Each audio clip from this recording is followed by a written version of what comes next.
भारतीय अदालतों में 3.3 करोड़ मुकदमे कतार में। अगर अभी के जैसे गति से फैसले होते रहे तो सारे मामले निपटाने में करीबन 360 साल लग जाएंगे।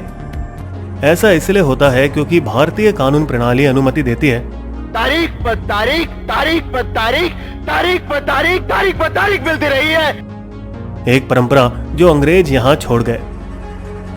लेकिन खुद ब्रिटेन में अदालती मामलों का औसत 2 सप्ताह से ज्यादा नहीं, क्योंकि 1980 के दशक में ब्रिटिश प्रधानमंत्री मार्गरेट थैचर ने कानून में एक बदलाव लाया। सुनवाई के लिए 1 या 2 साल लग सकते हैं, लेकिन एक बार सुनवाई शुरू हुई तो कोई तारीख नहीं दी जाएगी। ये बदलाव नीरव मोदी को भारी पड़ रहा है, जो आजकल वैंडवर्स जेल के मेहमान हैं और जिनकी सुनवाई का दूसरा दौर 7 सितंबर 2020 को शुरू हुआ है। प्रत्यर्पण की पहली सुनवाई मई में हुई, उनकी गिरफ्तारी के तुरंत बाद। ये आपको हमारे पिछले वीडियो में काफी विस्तार पूर्वक समझाया गया है। बिस्बो अब उनकी दूसरी सुनवाई का कोर्ट रूम ड्रामा पेश कर रहा है, समझिए जैसे आप वहीं हैं। स्थान वेस्टमिंस्टर मजिस्ट्रेट कोर्ट, लंदन। माननीय न्यायमूर्ति सैमुअल गुजी। मामला नीरव मोदी का प्रत्यर्पण। याचिकाकर्ता भारत सरकार, सीपीएस, क्राउन अभियोजन सेवा द्वारा प्रतिनिधित्व। सीपीएस की वकील श्रीमती हेलेन मालकॉम, नीरव की वकील श्रीमती क्लेयर मॉन्टगोमेरी। पहला दिन 7 सितंबर 2020।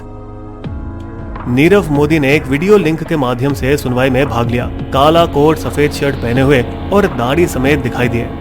सुनवाई का पहला दिन शुरू हुआ नीरव के वकील द्वारा एक आवेदन के साथ। योर ऑनर, सेवानिवृत्त न्यायमूर्ति अभय थिप्से की गवाही को अकेले में लेना चाहिए, क्योंकि उन्हें बदतर व्यक्तिगत हमलों का सामना करना पड़ रहा है और अपनी सुरक्षा के लिए वो चिंतित हैं। जब मई में पहली सुनवाई के दौरान सेवानिवृत्त न्यायाधीश ने प्रत्यर्पण याचिका के खिलाफ तर्क दिया, भारतीय कानून मंत्री रविशंकर प्रसाद ने प्रेस कॉन्फ्रेंस बुलवाई थी।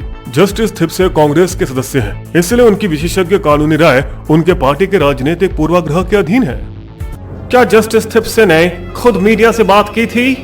मीडिया उनके पीछे पड़ी हुई थी, ये थिप्से की गलती नहीं थी। मैं यहाँ मौजूदा प्रेस के सदस्यों की राय जानना चाहता हूँ। मीडिया संगठनों से मौजूद सभी 5 पत्रकार, जिनमें से मुंबई मिरर के दानिश खान भी थे, सभी ने एकमात्र राय जताई, सबूत आम जनता के सामने पेश होना चाहिए। मैं एक छोटे से ब्रेक के बाद इस पर विचार करके अपना फैसला सुनाऊंगा। लौटने के बाद जस्टिस थिप्से ये पहले से ही जानते होंगे कि मामले में कितनी रुचि रहेगी। आवेदन अस्वीकृत, निजी में सुनवाई के लिए आवश्यक सबब नहीं दिखाई दे रहे। क्योंकि अभियोजन को अपना मामला साबित करने की जरूरत होती है, उन्हें ही सबूत पेश करना होगा, जिसमें आरोपी अपनी खामियां ढूंढने की कोशिश करेगा। सीपीएस के हेलेन मालकॉम ने आरोपों की एक श्रृंखला के साथ कार्यवाही शुरू की। मिस्टर मोदी ने मुंबई में अपने वकील के पास दस्तावेज भिजवाकर जांचकर्ताओं से सबूत छिपाने की कोशिश की। इसमें पंजाब नेशनल बैंक के लेटर ऑफ अंडरटेकिंग भी शामिल थे। जब क्लेयर के बोलने की बारी आई तो जैसे सारे वकील करते हैं, उन्होंने भी सभी आरोपों का खंडन किया। कानूनी सलाह लेने के लिए दस्तावेज भारत भेजे गए। अभियोजन पक्ष ने तब अदालत को मुंबई के आर्थर रोड जेल के हाल ही में खींची गई एक वीडियो दिखाई। जेल का दौरा देने के बाद वीडियो ने विशेष रूप से ध्यान बैरक 12 पर केंद्रित किया, जहां मोदी प्रत्यर्पित किए जाने पर रखे जाएंगे। ये पूरा प्राकृतिक रोशनी में शूट किया गया है। अदालत को सूचित किया गया कि बैरक असीम रूप से विशाल है, साथ 20 फुट ऊंची छत है, प्राकृतिक प्रकाश के कई स्रोत हैं, ताजा हवा और क्रॉस वेंटिलेशन, अटैच बाथरूम, छत पर 3 पंखे और 6 ट्यूबलाइट और एक एलईडी टीवी भी। संयोग से ये वही बैरक है जहां विजय माल्या रखे जाएंगे जब भी वो भारत प्रत्यर्पित होंगे। वीडियो का मकसद ये साबित करने के लिए था कि अनुच्छेद 3 के उल्लंघन का कोई जोखिम नहीं होगा और भारत अपने सभी कैदियों को स्वच्छ सुविधाएं प्रदान करता है।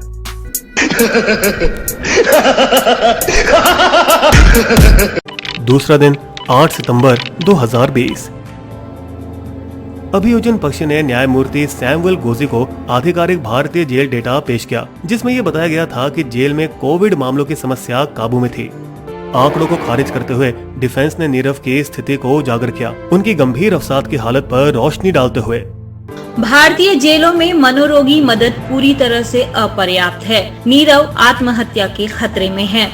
फिर सीपीएस बैरिस्टर हेलेन मैल्कम ने विस्तृत गवाह बयान प्रस्तुत किए, जिसमें नीरव के 5 पूर्व कर्मचारियों का 20 मिनट का एक वीडियो भी शामिल था। हमारी मर्जी के खिलाफ हमें दस्तावेजों पर हस्ताक्षर करना पड़ा, हमें कायरो में रहने के लिए मजबूर किया गया और हमारे मोबाइल नंबर 2 बार बदले गए ताकि हम बाहर किसी से संपर्क ना कर सकें। हिंदी और अंग्रेजी दोनों में बात करते हुए उन्होंने विवरण दिया कि कैसे उनमें से एक को मौत की धमकी दी गई थी।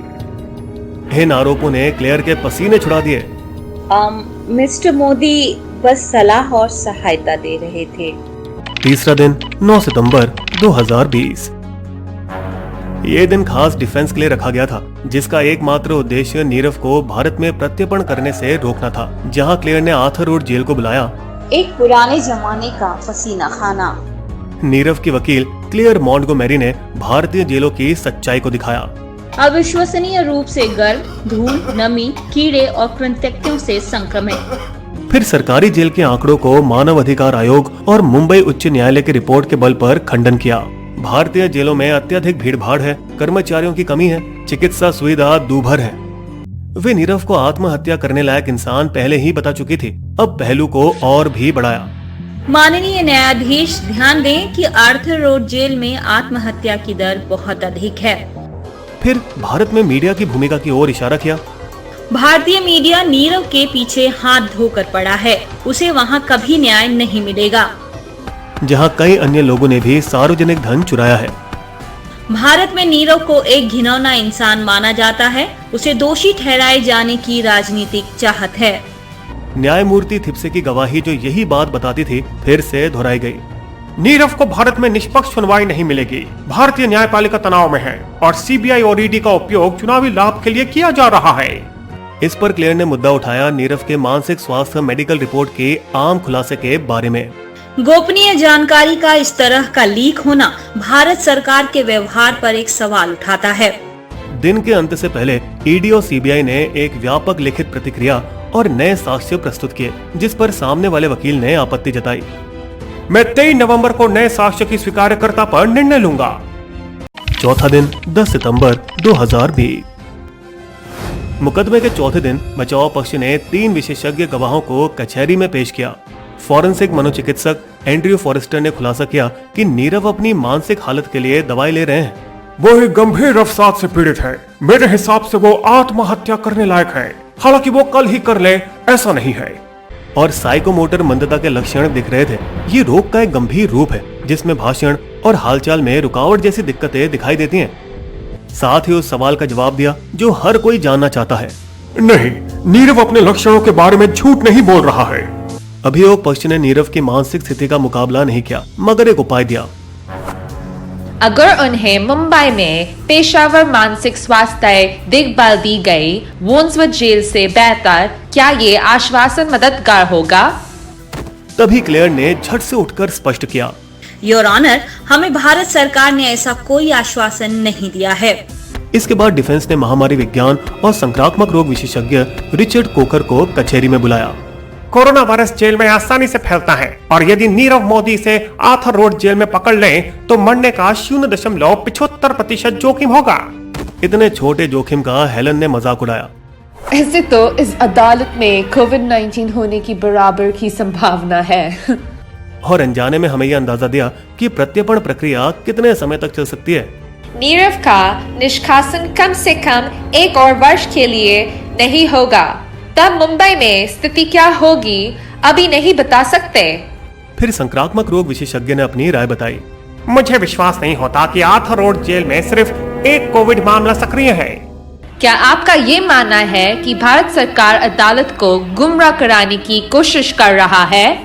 मुद्दे को और तवज्जो देते हुए उन्होंने 0.75% की संभावना को लगभग 0 तक नीचे उतारने की कोशिश की। आर्थर रोड जेल में बैरक 12 सामान्य जेल की आबादी से काफी दूर है, इसलिए वॉन्सवर्थ जेल की तुलना में ज्यादा सुरक्षित होना चाहिए, है ना? सहमे हुए कोकर एक मुश्किल भरी स्थिति में फंस गए। मैंने वॉन्सवर्थ जेल सेल का वीडियो नहीं देखा है। अंत में वकालत ने एक चिकित्सक और जेल विशेषज्ञ डॉक्टर एलन मिशेल को बुलाया, जिन्होंने विजय माल्या मामले में भी उनकी तरफ से बयान दिया था। उन्होंने भी वही चिंताओं को दोहराया। देखिए, बैरक 12 नीरव के मानसिक स्वास्थ्य और कल्याण के लिए सही नहीं। नीरव की स्थिति और बिगड़ने की पूरी संभावना है।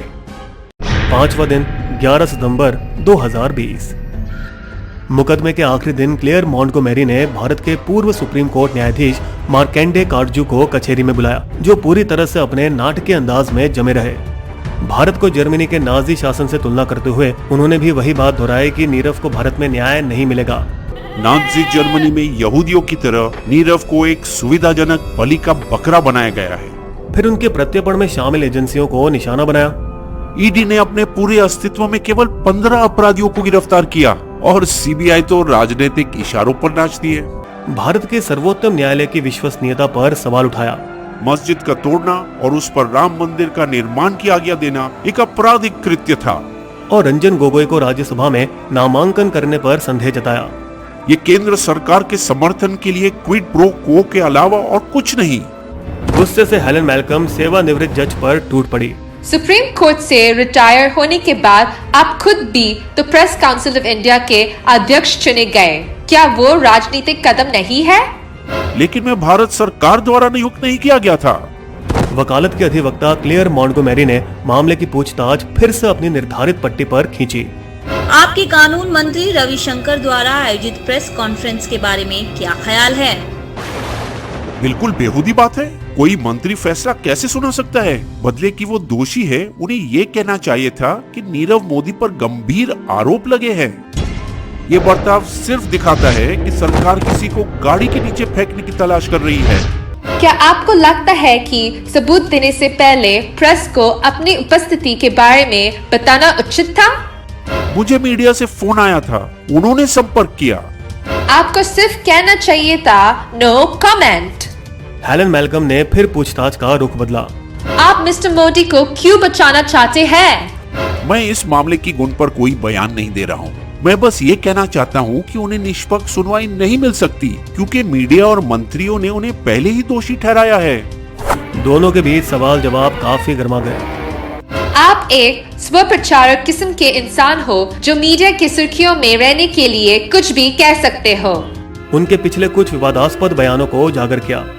एक बार आपने कहा था कि समलैंगिक संबंध अप्राकृतिक है और जो महिलाएं अकेली रहती है उन्हें मनोवैज्ञानिक समस्या का खतरा होता है। हम आपके किसी भी बयानों को गंभीरता से कैसे ले सकते हैं? पर पूर्व न्यायाधीश अटल रहे। मैं अपनी राय का हकदार हूँ। प्रस्तुतियों के लिए अंतिम सुनवाई 7 और 8 जनवरी को होगी, जिसके कुछ समय बाद फैसला सुनाए जाने की उम्मीद है। वैसे भारत इंग्लैंड से प्रत्यर्पण अनुरोधों में खास सफल नहीं रहा है। नौसेना अधिकारी रविशंकरन, संगीतकार नदीम सैफी, गुजरात ब्लास्ट आरोपी टाइगर हनीफ, क्योंकि वो ब्रिटेन की अदालतों को समझाने में कामयाब रहे कि उन्हें भारत में कभी न्याय नहीं मिलेगा। अब भगोड़ों को ये साबित करना और भी आसान हो सकता है। देखिए किस तरह से मीडिया ने रिया चक्रवर्ती को स्वयं ही दोषी ठहरा दिया। महाराष्ट्र के गृह मंत्री अनिल देशमुख ने अभी अनजाने में नीरव के वकीलों को एक और बारूद दिया है। सीबीआई एक पेशेवर एजेंसी है, लेकिन आजकल इसका इस्तेमाल राजनीतिक लक्ष्यों के लिए हो रहा है। फिर भी कुछ उम्मीद की जा सकती है। पहले सभी मामले आपराधिक आरोपों से संबंधित थे। ये सार्वजनिक धन और वित्तीय धोखाधड़ी का है, जिसे शायद इंग्लैंड में ज्यादा महत्व दिया जाता है। बिस्बो की शायरी। भारत आने से डरे कांप रहे हैं पांव, जेलों की बदहाली पर नीरव खेले दांव। मीडिया और कोरोना का बता रहे हैं खौफ, देखे कब तक पैतरे पाते उसको रोक।